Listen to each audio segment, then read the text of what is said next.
game show that's 3 dimensions away from Call of Duty Civil War being a game. I'm your host 3D Jake, and today we're looking at Call of Duty World War II, released in 2017. Call of Duty World War II was developed by Treyarch and Activision, and is another installment of the Call of Duty franchise. The game is essentially set in World War II, and it's about you play as an American soldier who basically has to. You start at the beach of Normandy, and you have to progress through all the big battles that happened in World War II, and progress into, Germany as you take in the Nazi regime. The game is really fun.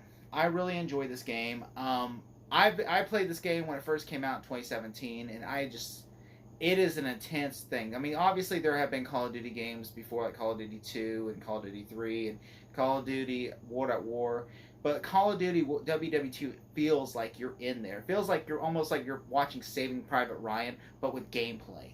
That's how intense this game is.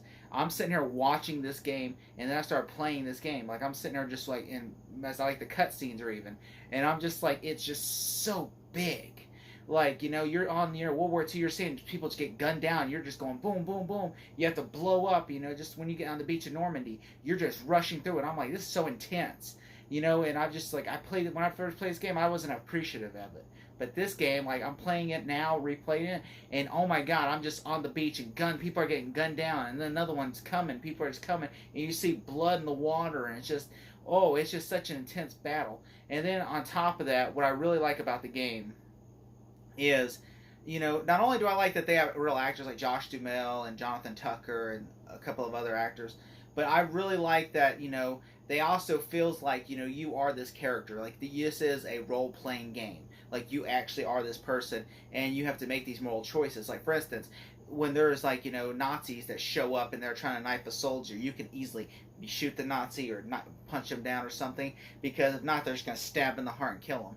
And you don't want that to happen, because you're like, that's your compadre, that's your compartmentalized.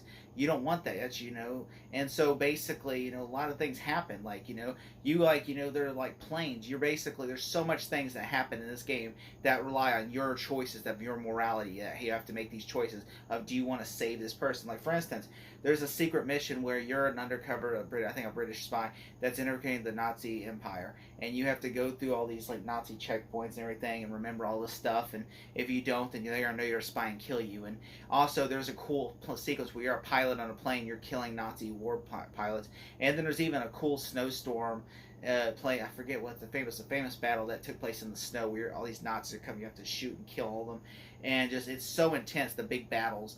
The game is, really fun, the gameplay wise. I will say that, I really like the story mode. The story is such a great story, and it is really intense, and like, it is really, like, if you're a World War II like enthusiast, this is a perfect simulator for you. If you're if it's really a touchy subject, you're not gonna like it, because there are swastika flags, Nazis, and all this stuff. But at the same time, it is a fun game. Like, it is really fun to, it feels like you're living history as you play this game.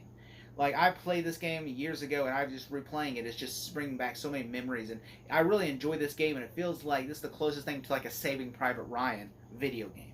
Like, you're going through all this stuff, and you're just seeing, like, all this intense, I remember seeing the planes, everybody's going, woo, as you see the troops are flying their planes, and then you see, like, bombs go off, and people getting just, like, shot, Nazis ambushing us, and you're like, get on the ground. I'm like, get on the ground now, and I'm just, like, shooting at them, because they're Nazis just ambushing us, and it's just so intense. I'm just like, wow, like, it just thrills me. I'm like, this is intense, And, that just, like, the story mode, especially the ending, is really sad. And I like how in the opening menu, every time you advance to a level, it just shows the Nazi Empire. It's like a big swastika covered in red place. And as you progress, like, the swastika is getting smaller, and, like, the red map is just getting smaller and smaller as the U.S. and France and Allied forces are taking over the Nazi regime and pushing the empire back.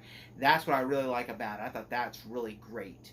And I also really like, that is authentic. Like, when somebody gets shot and killed, they die. It's not like a respawn. And it's really, like, you don't see... Now, some things I do not like about the game, like, for instance, there's a sequence where you're in a tank trying to destroy another tank is stupid. I just got repetitive. And there are some levels that feel like the same level. Like, we're on this, like, map, we're on this level where, okay, we just destroyed, like, these tanks and all that.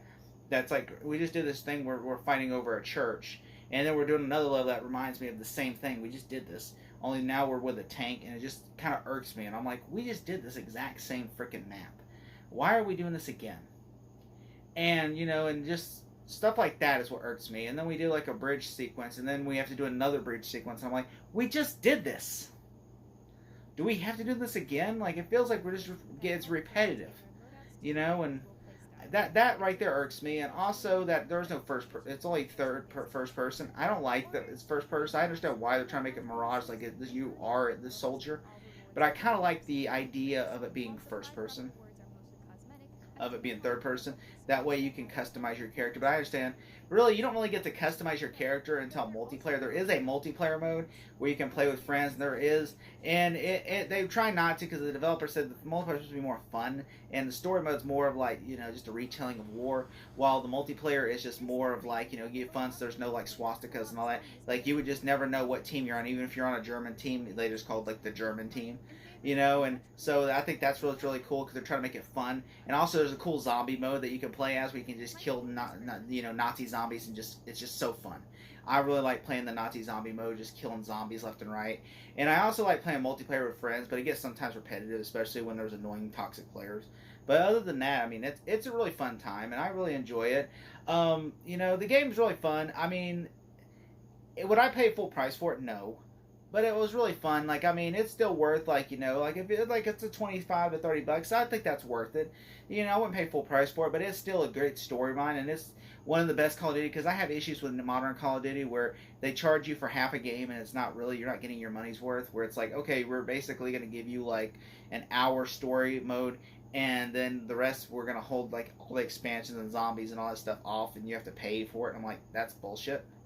But this game kind of gives you the whole bundle, and I really like that. And that's one thing I really like about it, that it feels like a whole game, and it actually has some cool multiplayer side stuff that I think is just worth it.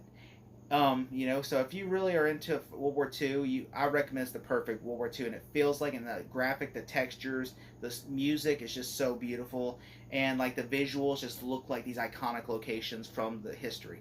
If I had to give this game a grade, I would give it a solid 8.5 out of 10.